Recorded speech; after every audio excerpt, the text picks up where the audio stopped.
In this video, you're going to go down memory lane with me as I reminisce my first 6 weeks off of opioids and how I got through the detox, what comfort medicines I used, how much I used, what other things I did, what my symptoms were like, and ultimately how I got through it, in hopes that some of the things I share will help to inspire you to create your own recovery story and do better as well. Although I spent a couple of years addicted to oxycodone, hydrocodone, oxycontin, morphine, Suboxone, and really any opioid I could get my hands on that I could purchase illegally, the last 6 months I was totally strung out on heroin. And at that point I had lost my job, lost my girlfriend, pawned my guitars, lost all my self-respect, and I didn't have much before that anyways, and I began lying and stealing from my parents. You see, I started smoking heroin because it was much cheaper and much easier to get on a daily basis. And while I could maintain my job and pay bills and maintain an intimate relationship when I was on pharmaceutical prescription opioids, that was not happening when I was a full-blown heroin addict. That totally destroyed my life so fast I couldn't even tell up from down. It was nuts. I was totally out of control, and I went to my doctor in hopes to get prescribed Suboxone. You may have heard of it. It's an opioid replacement medication that I'd used in the past illegally on the black market, and it helped me to have a really stabilized life. I did great on it. Anyways, so with this, I went to the doctor, and he didn't have the buprenorphine X waiver, but he did prescribe me methadone with Valium. He prescribed me a huge bottle of, I think, like 300 tablets of 10 milligram methadone, maybe even more. There were so many in this bottle. And a giant bottle of 10 milligram diazepam. There was 180 in there. So here I was going in to get Suboxone. I left with prescriptions, which I took to the pharmacy, for a big bottle of methadone like this big and a bottle of Valium like this big. And he just said, just take it 3 to 4 times, take both of them 3 to 4 times throughout the day, and take as much as you need to feel okay. I was like shaking them up. It was the happiest day of my life. I was like, now my life's going to get good. But I had overdosed within less than 48 hours. At this point, my mom luckily came down and checked on me, saw that I was passed out. My face was gray, my lips were blue, and I had vomit trickling down the sides of my mouth, and I was unconscious. So she called the ambulance. They arrived on the scene really fast, and had they not given me naloxone when they did, within a minute or two later, I would have been dead. So literally, they just barely saved my life, and I'm so lucky to be alive today. You see, I had used that powerful medicine combo not to alleviate heroin withdrawal symptoms, but to get high. I took way more than the doctor had recommended, and that's on me. I was like, but it's also on him, because you shouldn't prescribe a heroin addict a huge bottle of methadone and a huge bottle of Valium. That's, I'm pretty sure, pretty bad. You're supposed to get methadone at a methadone clinic. But I accept full responsibility for my actions. I was an idiot. I knew exactly what I was doing, and that's on me right there. So I almost died because of my addiction, and I spent a week in the hospital, but this time realizing like what I had done. Wow, I overdosed. I had almost left my 18-month-old daughter, she was at the time, without a father for the rest of her life because of my need to just get, not just relieve withdrawal symptoms, but I wanted to get totally messed up. Like I wanted to feel melted, and I did until I overdosed. So it's just, I wanted to do things differently this time. So when I got out of the hospital, I had a whole different plan, and here's what I did to conquer my opioid addiction. Well, at least here's the first 6 weeks. At the start of week 1, I left the hospital with instructions to take 40 milligrams of methadone a day. Yes, the same drug that almost killed me, although that was high dosage combined with high dosage Valium, a long-acting opioid and a long-acting benzo, both high dosages with not much of a tolerance to those high dosages. That's what took me out. So methadone and Valium, there's nothing wrong with those medicines if you use them correctly. Medicines and drugs aren't bad, only a person's relationship to them is. When I had overdosed, I had taken well over 200 milligrams of methadone and well over 30 or 40 milligrams of diazepam. This time I had my mom hold on to the methadone, and she kept it hidden very well. And since I didn't want to get stuck on methadone, as I had heard from a family friend that he had been stuck on it for like 40 years, so it really scared me, I only used those 40 milligrams of methadone every morning for 7 days. So I'd wake up that first week and I would go upstairs to my mom and wake her up usually. And can I get my methadone? I'd be like in early withdrawal a little bit. And then I'd take my 4 tablets of methadone, totaling 40 milligrams, and that kept me good the whole day those first 7 days. I also didn't use any of the diazepam, so the Valium, while I was on just methadone, 40 milligrams a day for that first 7 days. So overall, the first 7 days on 40 milligrams of methadone got rid of all the physical cravings and most of the psychological cravings to use other opioids. So I would get hot flashes and some sweating, some weird stuff, those methadone side effects. But all in all, it worked really good for that first week. I should also state here that for the past few months before that, I was on around 1 to 2 grams of black tar heroin a day by route of administration. Of smoking it off aluminum foil, I was chasing the dragon. For week 2, I quit taking the methadone. After 7 days, I just stopped cold turkey. Wasn't long enough to get dependent on methadone. It was long enough to help me bypass the acute withdrawal coming off of heroin.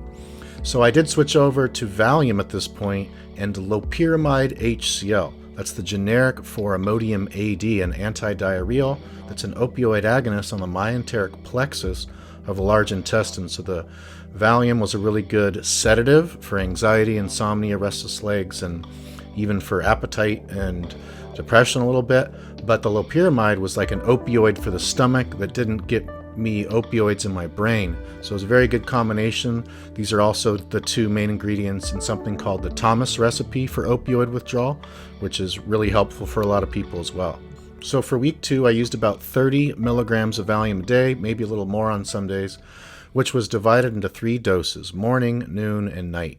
I used around 5 tablets of loperamide HCl throughout the day as well to get rid of stomach gastrointestinal problems. And after about 4 days of taking the loperamide HCl for that week 2, then I stopped that. I only used that 4 days, but I continued using the Valium. I also started going to AA meetings daily on week 2. And for breakfast every morning, I had a medium Kona coffee and a donut. I'd have a donut and cigarettes, actually. So it's not exactly the healthiest choice, but the combination of diazepam and caffeine and high sugar and nicotine, that seemed to help me really stay off of opioids, coming off of the heroin, coming off of the methadone. I know it's not healthy stuff to be flooding with Valium and cigarettes and donuts and coffee, but hey, whatever I needed, at least in that early recovery phase, to come off of the hard stuff. Finally, for week 2, I was going for long evening walks that were about 60 to 90 minutes per walk, and I was doing that every night. This really helped me to feel better. By the time I started week 3, I had just started also a 4-week break from school. I was in school to become, believe it or not, a certified alcohol and drug counselor. And I was in school smoking heroin before and after class. It was crazy. But anyways, I had a month off and I was living with my parents and I didn't have a job and they worked from home. So they helped to take care of my daughter and I didn't have to go to work or didn't have to go to school. So that was, and I had the Valium. That was the ideal time. If I couldn't get off opioids at this point, I was never going to be able to do it. All the stars were aligned for me to finally do it this last time. Week 3 was also when I began to start to taper my Valium. So I cut down to about maybe around 20 milligrams a day at this point, and I was aiming to get off soon because I didn't want to have Valium withdrawal symptoms after taking Valium for opioid withdrawal. Well, and I didn't want to get stuck on that medicine either. I also kept going to daily AA meetings. I kept going for long evening walks, and I continued to have my breakfast of champions, Kona coffee with a donut and a couple cigarettes. During week 4, I cut my Valium down to around 10 milligrams a day for a few days. Then for a few days, I did around 5 milligrams a day. And I kept going to AA meetings daily. I kept going for evening walks. And I continued to have the Kona coffee, donut, and cigarettes for breakfast as well. And then to taper off the Valium with ease, I took passion flower and a few other sedative herbs, and doing the Valium taper that I did, only being on it for no more than 3 or 4 weeks, and tapering off of it and using sedative herbs, I didn't have any withdrawal symptoms coming off of the Valium. Around week 5 is when I really started to change things up. I stopped going to AA meetings because I didn't feel like I wanted to do that long term. I also quit smoking cigarettes, and to quit smoking, I used a nicotine patch for the first week.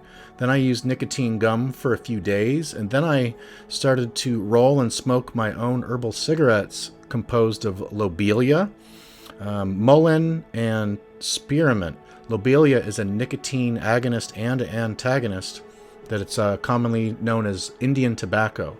My dad taught me about it, and nothing could help me quit cigarettes like lobelia cigarettes. Those were awesome. So I smoked a few herbal cigarettes a day, then tapered down over the span of a few days, and then I just stopped. It was so easy to do. By this point, I was on a health transformation. I was like over having to take drugs and then pills to come off the drugs, cigarettes, coffee, donuts. I was toxic, and I was sick of it. So I started to go big week 5, and so I quit cigarettes. Then I quit drinking coffee, soda, and energy drinks, and anything else with caffeine in it. Then I eliminated sugar from my diet, and I also began eating much more organic whole foods. Now, during this same time, I began taking the supplements from Apex Energetics called Dopatone and Gabatone. I didn't know anything about supplements back then, or very little, and my older brother he has the same dad as me, but a different mom. His mom told him to send me these supplements. Oh, Matt's coming off opioids and benzos. Let's get him on this stuff. So that was a key part, because before my post-acute withdrawal, I didn't know which supplements to take. I didn't know what was going on at all. So this time I had Dopatone to help to increase my natural dopamine and endorphins, and I had Gabatone to help me increase my natural GABA production, which I was very deficient in from years and years and years of abusing opioids and benzos and other drugs. I mean, these supplements started to work really well and really fast, and I couldn't believe it. My mood was starting to get better than ever before, and I didn't even crave opioids, benzos, or other drugs whatsoever. I should also mention at this point that I was 32 at the time. So, that might have been a much different story if I was like 52 or even 42 or even 39. So I wasn't like super young, but I was young enough to where that was probably a lot easier than if somebody was like 60 years old doing the same detox off of the same amount. Here is the recap. So during the first 6 weeks of getting off opioids, and remember, it was about 1 to 2 grams of heroin per day that I was detoxing from. Fortunately, I had no job and only about a week of school. So 5 of those 6 weeks were no school and no job. This helped. And the week of school, I was on methadone too. So, it was really easy, really. This helped a lot. However, I did have to go to a family court custody battle one morning. This is during those first 6 weeks. I think this was maybe 2 weeks into it. I used a lot of Valium that morning before the court case. Oh boy, that was stressful. So anyways, I got full custody because I was off of drugs and the mom was still living that lifestyle. And I was just fresh off drugs, but I had my parents there, and my parents helped a lot, and so did my lawyer, to get full custody. So I had quit opioids in the past with only a 3-day weekend, then going right back to work at a busy restaurant and being a single dad too. That was really difficult, but I got through it. This final attempt at quitting opioids was much easier because I had methadone for acute withdrawal, Valium for post-acute withdrawal, loperamide, HCl, supplements, Dopatone and Gabatone. I had no work, no school, my parents helping with childcare, free rent, no bills. So, I had to clean up my act during this period when I had 3 total weeks off of everything. Totally different detox when you can. But in the past, I did quit opioids a few times with no more than a 3-day weekend. So that's possible too. It is harder, but if you want it bad enough, you'd be amazed at the things that you can do. I took methadone for 1 week, Valium for about 3 weeks. Then I got off all the medicines, drugs, and even quit smoking, drinking coffee and energy drinks. Began eating healthily, exercising more.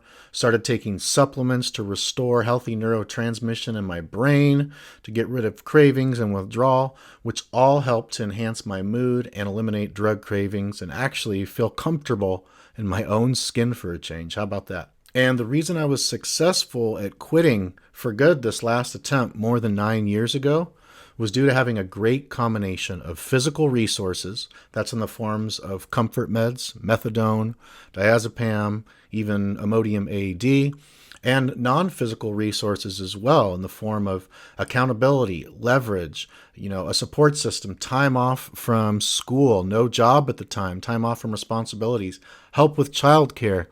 Most importantly, too, a passion for creating my best life ever. You see, the way I quit worked very well for me in my specific situation, but it's not the best for everyone to quit. And this video is not to encourage you to do the exact same method that I used or anything close to it. I'm just sharing the story to give you examples of what one successful detox and recovery protocol looked like. So here's the deal. Here's the facts. Based on the type of opioid you're taking or type of opioids you could be taking, the dosage you're on, how long you've been using it for, how long you've been on that specific dosage for, your age, your constitution and vitality, presence or absence of physical and or psychological comorbidities, your finances, your lifestyle, your values, your preferences, resources you have, resources that you could obtain, and many, many, many other variables. Some of the acute opioid detox protocols and tapering protocols, medical detox, some of those might be a much better fit for you, or they might even be a really bad fit for you. So this is just informational use. This is certainly not medical advice. Each person on opioids is in their own specific starting position. My starting position was smoking 1 to 2 grams of heroin per day, and I was using it for self-medicating, and I was using it for trauma and for energy and a bunch of things, but not for pain. So that was my starting position. Some other person's starting position, if they're starting on methadone, how are they going to use methadone for opioid withdrawal, right?